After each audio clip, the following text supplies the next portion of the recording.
Perdana Menteri akui tidak mudah untuk siasat individu bergelar tun. Pejabat Premier Sarawak nafi perbincangan pelantikan yang di-Pertua Negeri Baharu. Wan Faisal dinasihat jangan bodohkan umat berkait isu rider mogok. Suspek kes khianat rumah Ngeh Koham dipercayai guna petrol.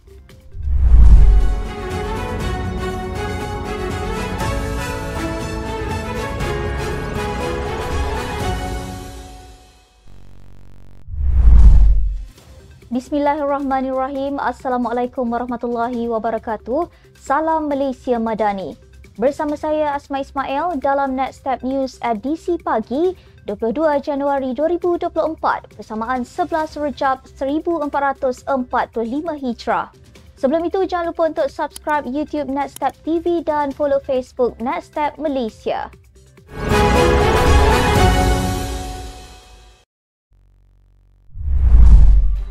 Perdana Menteri Datuk Seri Anwar Ibrahim mengakui tidak mudah untuk menjalankan sebarang siasatan terhadap golongan kenamaan.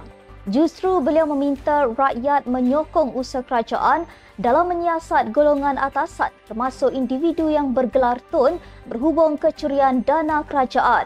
Pada 17 Januari, Suruhanjaya Pencegahan Rasuah Malaysia SPRM mengesahkan pihaknya mengambil keterangan daripada seorang anak bekas Perdana Menteri dipercayai berhubung perniagaannya pada akhir tahun 1990-an. Isteri Tun Daim Zainuddin, Puan Naimah Abdul Khalid dan dua anaknya hadir ke Ibu Pejabat SPRM dipercayai bagi membantu siasatan berkaitan bekas Menteri Keuangan dan ahli perniagaan itu. Dalam pada itu, Datuk Seri Anwar mengingatkan masyarakat India supaya tidak terbawa-bawa dengan sentimen melampau yang tidak akan menguntungkan negara.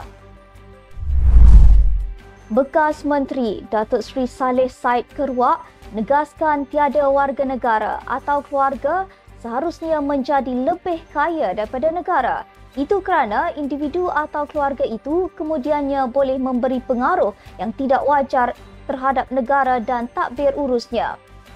Pada 21 Disember lalu, Suruhanjaya Pencegahan Rasuah Malaysia SPRM menyita Menara Ilham, sebuah bangunan bernilai komersial tinggi yang terletak di Kuala Lumpur. Bangunan itu dimiliki oleh keluarga bekas Menteri Keuangan Tun Daim Zainuddin yang juga sekutu rapat bekas Perdana Menteri Tun Dr. Mahathir Mohamad. Pada 9 Januari, SPRM mengesahkan bahawa Daim dan keluarganya sedang disiasat berhubung pendedahan mengenai kekayaannya dalam kertas Pandora. Menteri Besar Kedah Datuk Seri Muhammad Sanusi Maknor dikatakan bakal digugurkan daripada jawatan yang disandangnya. Urang-urang menyebut bahawa Adun Tokai Datuk Dr. Muhammad Hayati Othman bakal menggantikan pemimpin berkenaan. Setiausaha Koordinasi Penerangan PKR Iswardi Morni mendedahkan kabar ketika langkah Dubai itu dicanang menerusi ciapan di laman X. Hayati, 67 tahun, juga merupakan bekas ahli Parlimen Pendang antara 2004 hingga 2013. Sementara itu, Sanusi yang berasal dari kampung Sungai Pau, Sik, buat kali pertama dilantik sebagai Menteri Besar Kedah ke-14 pada 17 Mei 2020.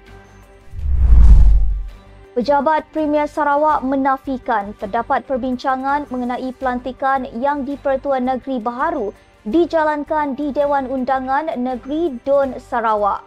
Menurut kenyataan Pejabat Premier Sarawak semalam, pihaknya ambil maklum mengenai laporan media yang menyatakan bahawa terdapat mesyuarat khas bagi membincangkan perkara berkenaan. Kemarin, Premier Sarawak Tan Sri Abang Johari Tun Openg berkata pelantikan yang di-Pertua Negeri adalah kuasa mutlak yang di-Pertuan Agong Al-Sultan Abdullah Riayatuddin Al-Mustafa Billah Shah.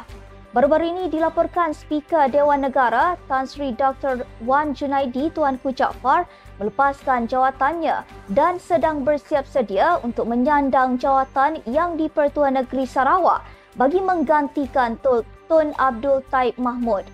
Abdul Taib dilantik sebagai Yang di-Pertua Negeri Sarawak ke-7 pada 1 Mac 2014 bagi menggantikan Tun Abang Muhammad Salahuddin Abang Bariing.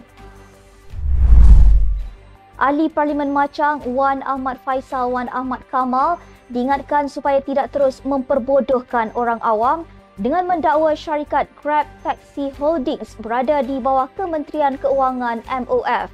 Ahli Majlis Pimpinan Pusat Angkatan Muda Keadilan AMK Haziq Azfar Ishak berkata, Wan Faisal sepatutnya memantau program peningkatan kemahiran upskilling yang dijanjikan Perdana Menteri dalam Belanjawan 2024. Datuk Seri Anwar sebelum ini telah pun menyatakan komitmen meningkatkan peruntukan bagi latihan peningkatan kemahiran kepada golongan penghantar P-hailing dengan peruntukan sebanyak 1.6 bilion ringgit dalam Belanjawan 2024. Peningkatan itu ketara berbanding 1 bilion ringgit semasa pentadbiran Kerajaan Perikatan Nasional PN. Beliau mengulas lanjut kenyataan dibuat Wan Faisal yang mendesak Datuk Seri Anwar untuk mengambil serius isu mogok penghantar P-hailing Jumaat lalu.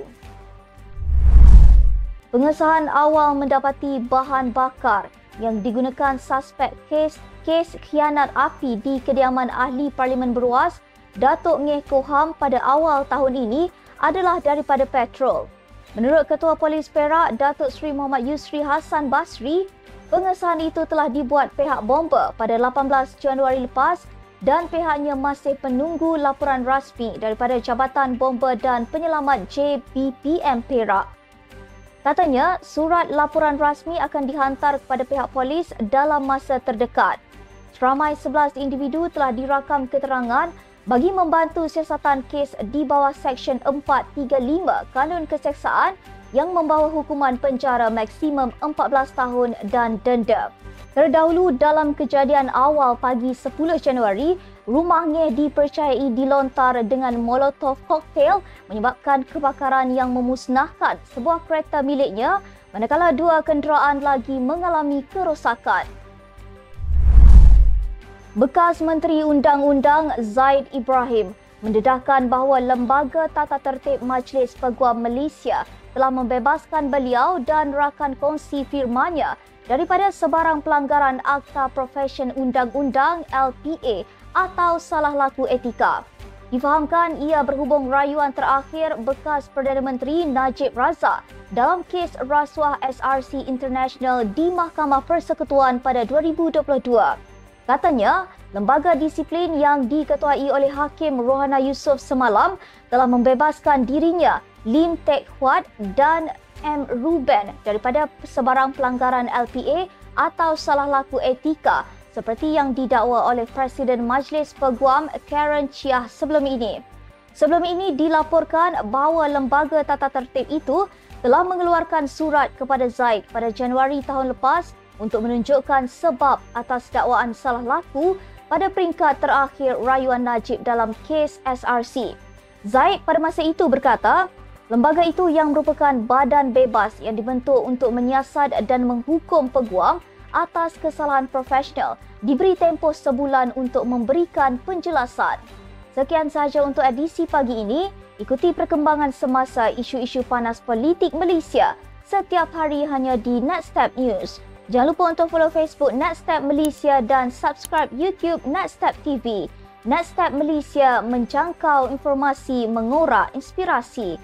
Saya Asma Ismail. Assalamualaikum dan salam sejahtera.